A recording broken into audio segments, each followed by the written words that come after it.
Hello, today's story takes place in Paris, the capital of France, renowned worldwide as a center of culture, history, and art. Situated along the Seine River, Paris attracts tourists with its elegant architecture, romantic ambience, and rich history. It is also known as the City of Light, symbolizing enlightenment and standing at the forefront of fashion. In the 18th arrondissement in northern Paris, there is a 130-meter high hill named Montmartre. This is one of the most artistically and historically charming neighborhoods in Paris. Walking through the streets of Montmartre feels like traveling back in time to an era filled with creativity and inspiration. In the 1980s, Montmartre was enveloped by an atmosphere of unease. A series of brutal murders targeting elderly women caused public uproar. However, the culprit always managed to escape without leaving any clues, leaving the residents in a state of profound fear. This perpetrator was infamously known as the Monster of Montmartre. On November 28, 1963, a Thursday, a boy named Thierry Paulin was born at Martinique Hospital. His mother, Margaret, was only 17 years old at the time. The father of the child had abandoned them months before. Young Margaret had to shoulder the responsibilities alone. Facing hardships, Margaret found it increasingly difficult to cope as her son grew older and decided to entrust her 18-month-old son to his grandmother's care. Paulin's grandmother ran a successful restaurant, which kept her very busy, leaving little time to care for Paulin. His childhood was marked by loneliness, with no one paying much attention to his feelings. This sense of neglect led Paulin to become increasingly rebellious, and he turned into a troublesome child who preferred solitary activities. In 1973, at age 10, Paulin experienced a brief period of happiness. His mother remarried, and his stepfather brought along some step-siblings. Paulin finally had peers to play with. However, regrettably, his behavior did not change. He often resorted to his fists to resolve conflicts with his step-siblings who did not obey him. His stepfather was very dissatisfied with Paulin, considering him a troublemaker. Subsequently, Margaret located Paulin's biological father in Toulouse and sought financial support from him, which he refused, claiming inability. Nonetheless, he agreed to take Paulin in. After much deliberation, Margaret consented. Thus, at the age of 12, Paulin was sent to Toulouse to live with a father he had never met. Paulin tried to integrate into this strange family, but he remained unwelcome. His father showed little interest in him. Entering adolescence, Paulin immersed himself in street racing and gang fights, spending time with a group of delinquent friends known for their unruliness. Paulin was the only person of color in the group, but he was not discriminated against. Instead, he was very close to his friends. As time went on, the relationship between Paulin and his father became increasingly strained. During a heated argument, Paulin revealed to his father that he was gay, which infuriated him. In 1980, at 17, Paulin decided to join the army, passing the entrance tests and becoming a paratrooper and a barber for the military. During his service, Paulin openly expressed his sexual orientation. However, unlike his previous friends, the other soldiers did not accept Paulin. Due to his skin color and sexual orientation, Paulin faced discrimination and isolation. In this hostile environment, his personality became more withdrawn, filled with bitterness and resentment towards society. 2 years into his service, Paulin was expelled from the paratroopers for robbing a grocery store. Nevertheless, Paulin didn't give up and sought military roles in other units. However, due to his criminal record, he was repeatedly discharged after short periods. Eventually, Paulin left the military altogether and moved to Paris to live with his mother. Feeling free from the need to cater to anyone, Paulin started living more carefree. He quickly integrated into the LGBT community in Paris and found work at Latin Paradise, a famous nightclub known for its drag shows. Here, male dancers dressed in elaborate outfits, styled as women, confidently performed on stage. Paulin felt that this job was made for him. He dreamed of one day creating his own drag performance community. During his free time, Paulin also performed as a drag artist at a small nearby nightclub. One day, Paulin invited his mother to watch his performance. Seated in the audience, watching her son on stage in the form of a woman with provocative movements, Maudette felt her heart in turmoil. She could only watch for a few minutes before leaving. From then on, the conflicts between mother and son became increasingly intense. After a big argument, Paulin was kicked out of the house. After leaving his mother's house, Paulin moved in with a new boyfriend. The sweet life in love led to Paulin's spending increasing rapidly.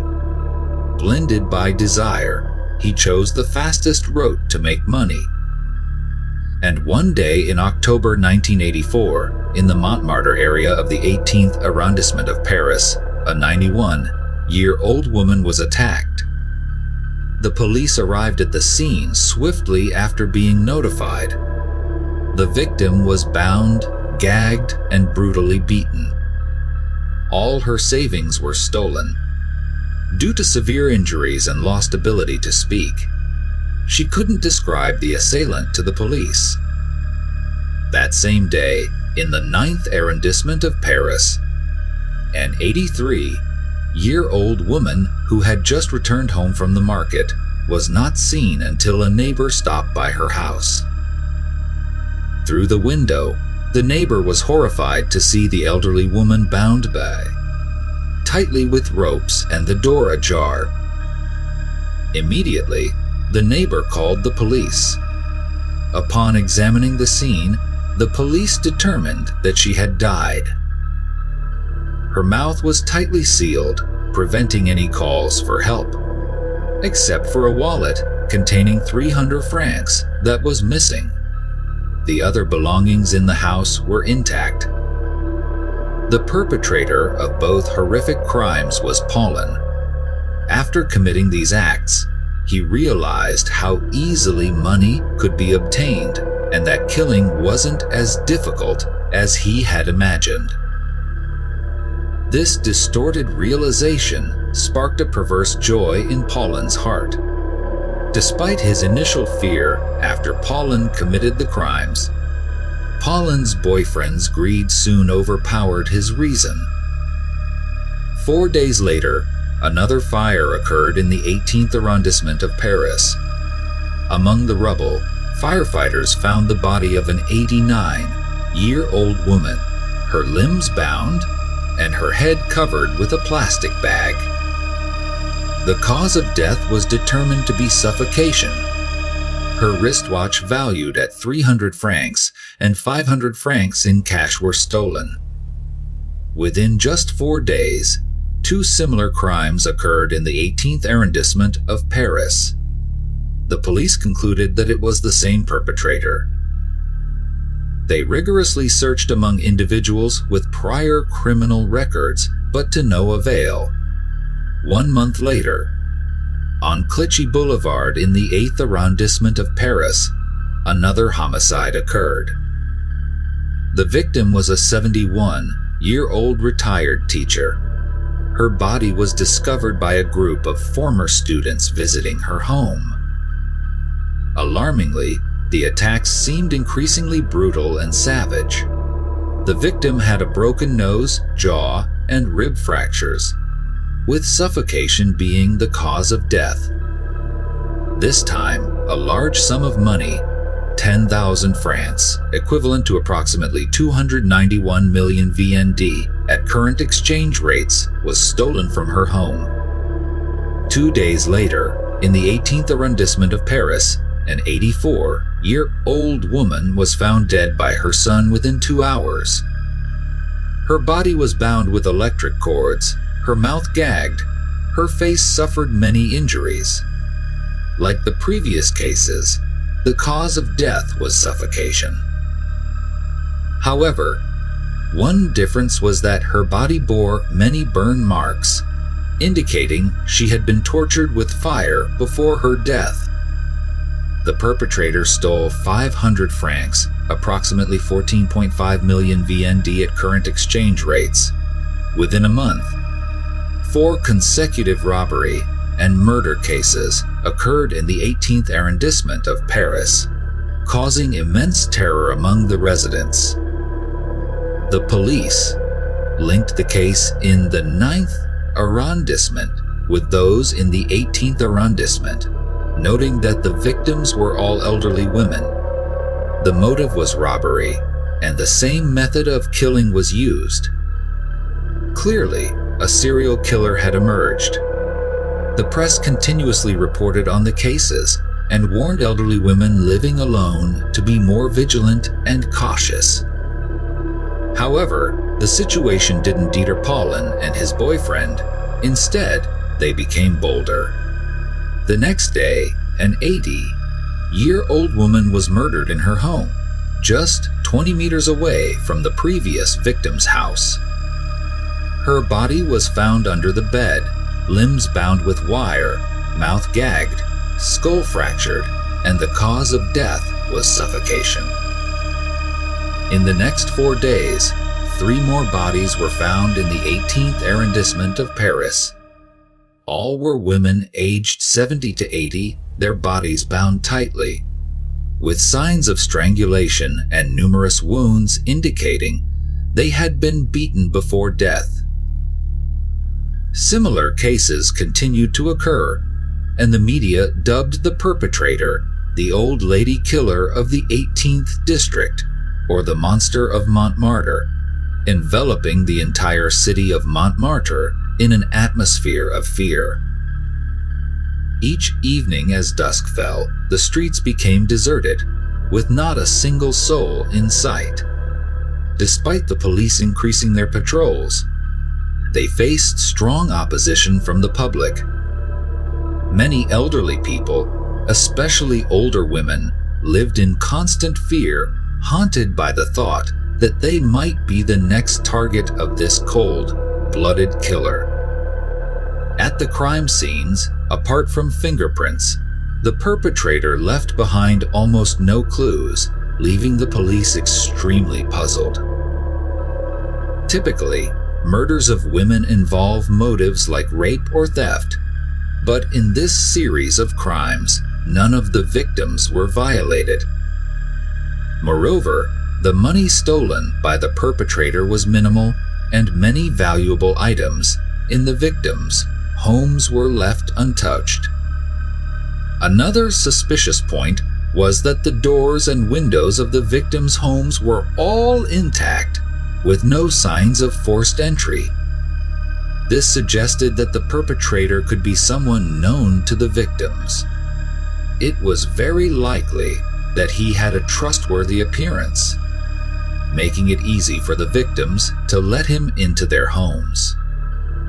The only plausible explanation left was that the perpetrator suffered from some form of psychopathy or perversion, deriving pleasure from killing elderly, defenseless women.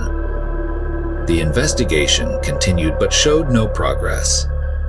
The police were forced to bolster their forces, deploying 120 mobile police officers, 35 local officers, 50 national officers, and 50 healthy volunteers to Montmartre and the surrounding areas. They divided the area into 14 routes, with 3 uniformed officers and dozens of plainclothes officers patrolling 24/7. The mayor of Paris gave a speech at the 18th District headquarters to reassure the public. Although he tried to calm the situation, the public remained enraged and anxious. Some elderly residents of the 18th District even went to the police station requesting protection. At this moment, Poland, the one responsible for numerous crimes, decided to leave Paris with his boyfriend and return to Toulouse, where his father lived, hoping to escape his wrongdoings and return to a normal life. Upon arriving in Toulouse, Poland reconnected with his old friends and frequently visited gay bars in Toulouse with his boyfriend. Poland squandered his stolen money on nightly revelries. Despite many years passing, the relationship between Poland and his father remained strained. They often clashed and argued. Poland vented his anger not only on his father, but also on his boyfriend, often beating him mercilessly. Eventually, the couple parted ways. After breaking up with his boyfriend, Poland continued his debauched life, indulging in excess. He got involved in drug trafficking to make money. Thanks to this profitable venture, Poland saved a decent amount and decided to pursue his longtime dream, opening a transgender performance club named Transformation Love. But harsh reality slapped Poland awake. Starting a business was not as simple as he had imagined. The club operated poorly, incurred losses, and ultimately had to shut down. Poland returned to a life of abject poverty. This bitter failure left him resentful and unyielding. Poland decided to return to Paris in search of a fresh start. Without having to split the stolen money with his boyfriend, Poland could enjoy all the spoils alone. He became even more ruthless and cold-blooded than before. In December 1985, in the 14th District of Paris, a 91-year-old woman was found dead in her home with signs of strangulation on her neck. 3 weeks later, police discovered 3 more bodies of elderly women, also in the 14th District. The modus operandi bore many similarities to the cases from the previous year. However, a notable difference was that the victims in earlier cases were often severely mutilated, whereas the recent victims' bodies remained relatively intact. The victims showed no signs of being beaten. This made the police question whether the perpetrator of the recent crimes was the same as the one responsible for the earlier ones. However, the horrifying series of events had not ended. By the end of January 1986, the victim list had grown by 4 more names. Police rigorously reviewed all the murders that had occurred recently. They investigated over 60 suspects and conducted a massive raid in Paris, unexpectedly inspecting bars, nightclubs, and other establishments. At Paris City Hall, elderly residents were provided with security services, including escort arrangements when necessary. At this moment, the case took a pivotal turn. The fingerprint comparison results came in. Due to the underdeveloped forensic science technology of that time, fingerprint comparison had to be done manually with the naked eye. After comparing fingerprints collected at recent crime scenes with those collected from crimes that occurred over a year ago, the police confirmed that the perpetrator of these crimes was the same individual. In June 1986, another murder occurred in the 14th District of Paris. By that time, there had been a total of 18 murders. However, over a year later, the serial killer ceased committing murders because Paulin was incarcerated for a different crime. In August 1986, when buying cocaine from a drug dealer, Paulin found that the cocaine he received was underweight. Enraged, he confronted the drug dealer to settle the matter. Paulin threatened him with a hunting rifle and brutally beat him with a baseball bat. To defend himself, the drug dealer was forced to call the police. Upon receiving the report, the police quickly arrived at the scene and arrested both individuals. Paulin was sentenced to 1 year and 4 months in Fleury-Mérogis prison. Before being imprisoned, Paulin's fingerprints were taken. The serial killer that the police had been tirelessly hunting was now right in front of them. However, the police were unaware of this because there were over 150,000 fingerprints of thieves and murderers that needed to be cross-referenced, which was an enormous workload. In the summer of 1987, Paulin was released from prison early. However, on that very day, he received devastating news: "I am HIV positive." Filled with disappointment and desperation, Paulin decided to kill as many people as possible in the short time he had left to take revenge on society. He frequented gay bars more often, creating a perfect facade to hide his true identity. Paulin posed as the owner of a modeling agency, a successful businessman. He always acted generously and courteously, spoke eloquently, and easily gained the trust of many people. In November 1987, a 79-year-old woman named Rachel Cohen was found dead in her apartment in the 10th district of Paris. About 100 meters from the scene, Beth Finatary, 87, was found in a deep coma with her mouth and nose taped shut with plastic. 2 days later, another 73-year-old woman was also murdered. She was the last victim in Paulin's spree. After committing these 3 heinous crimes, Paulin held a lavish birthday party at an upscale hotel to celebrate his 24th birthday. He invited many friends to the event. Naturally, Paulin did not miss this opportunity to embellish his image. The hotel was decorated impressively, and the guests enjoyed champagne, gourmet food, and lively music. The party went on throughout the night.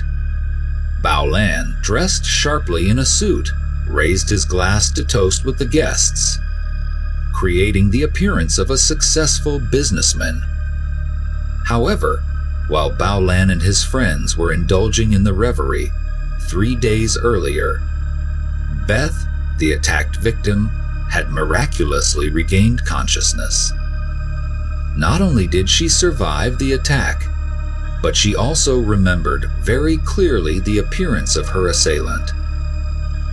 She described him as a tall young man, about 180 meters tall, with dark skin, an earring, and very fashionable blonde hair. Despite Paris being the fashion capital, this hairstyle was not common at the time, and Beth's testimony provided the police with a crucial clue. Immediately, the police sketched the perpetrator's portrait based on Beth's description and widely disseminated it through the media. Since the late 19th century, residents of Montmartre have shared a legend about a monster that frequently appeared on the streets at night to scare people. According to the stories, the monster had a bizarre shape and enormous size. Now, the terrorizing serial killer Paulin was nicknamed the Montmartre Monster. On December 1, 1987, the police chief of Saint-Denis, a suburb of Paris, was chatting with colleagues outside the police station. At that moment, he had the sketch of the serial killer's portrait in his pocket. Occasionally, elderly ladies would walk by and anxiously inquire about the case's progress. In mid-conversation, the police chief suddenly noticed a man with striking blonde hair in the crowd. This man was wearing sports attire and appeared suspicious. Trusting his instincts, the police chief felt that this man was no ordinary individual. He immediately approached, stopped the man, and requested his identification. The man was Paulin. Paulin thought he was being asked for his ID because he was suspected of using illegal drugs. As he rolled up his sleeves to show he had no injection marks on his arms, he retrieved his ID. However, the chief of police was adamant about bringing Paulin to the station for investigation. Being a frequent visitor to the police station, Paulin did not resist and obediently followed. At the police station, Paulin's fingerprints were taken to be compared with those of the serial killer. The comparison confirmed that he was indeed the killer the police had been searching for. Paulin was immediately arrested. He was detained and continuously interrogated for 3 hours. Initially, he stubbornly denied the charges, demanded a lawyer, and remained silent in response to all police questions. A police officer then took a glass bottle containing lye from the center of the desk and placed it in front of Paulin, studying him carefully. This one, do you remember it? This was one of the weapons Paulin had used in the crimes. On November 7, 1984, the fifth victim in the series of murders was forced to drink lye by Paulin. The victim's mouth, esophagus, and stomach were severely burned, resulting in a horrific death. Seeing the bottle of lye, Paulin panicked. "No, that wasn't me, it was Martharin." He immediately realized his slip. Paulin decided not to hide anymore and confessed to all his crimes. However, it seemed Paulin was trying to shift all the blame onto Martharin. It was then that the police realized that the terrifying series of murders had more than one perpetrator. Paulin confessed, detailing their criminal methods. After spotting their prey on the street, they would silently follow the victim home. Occasionally, to avoid suspicion, they would even engage in conversation to befriend their victim. Due to the numerous crimes committed, Paulin mixed up details when recounting information about the victims and the timelines of the crimes. During his time at the Latin Paradise Club, Paulin met the love of his life, Thierry Martharin, who was only 19 at the time. Martharin was born on Rue Anna in France and also had a troubled childhood. After being rejected and abused, Martharin was taken in as a waiter at Latin Paradise and later became a gigolo. The two, sharing similar unfortunate backgrounds, quickly understood and sympathized with each other. They became lovers and plunged into criminal activities together. It was Martharin who led Paulin into the world of prostitution. Paulin himself supplied drugs to his lover.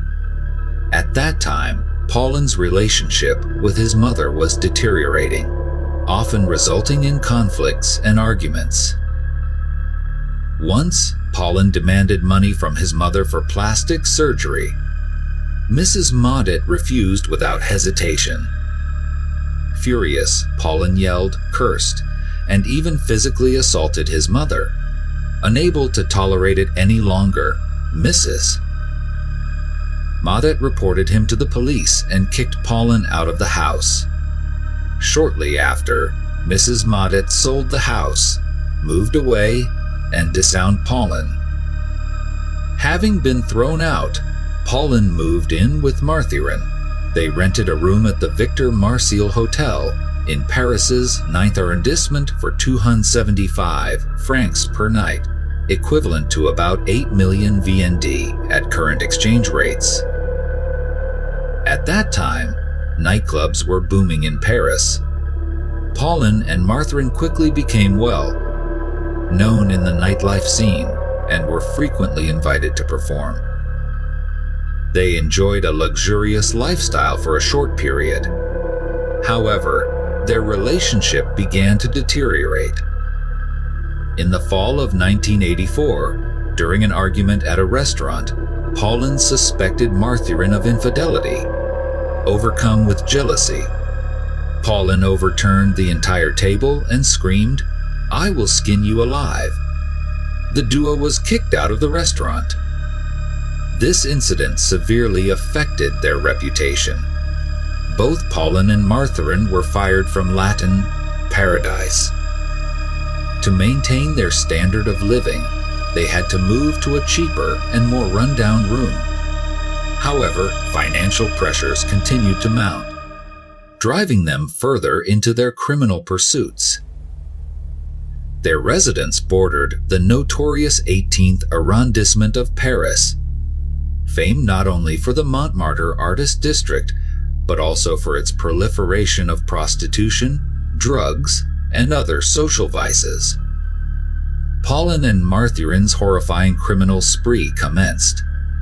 Paulin confessed to attacking 21 people, resulting in 19 fatalities.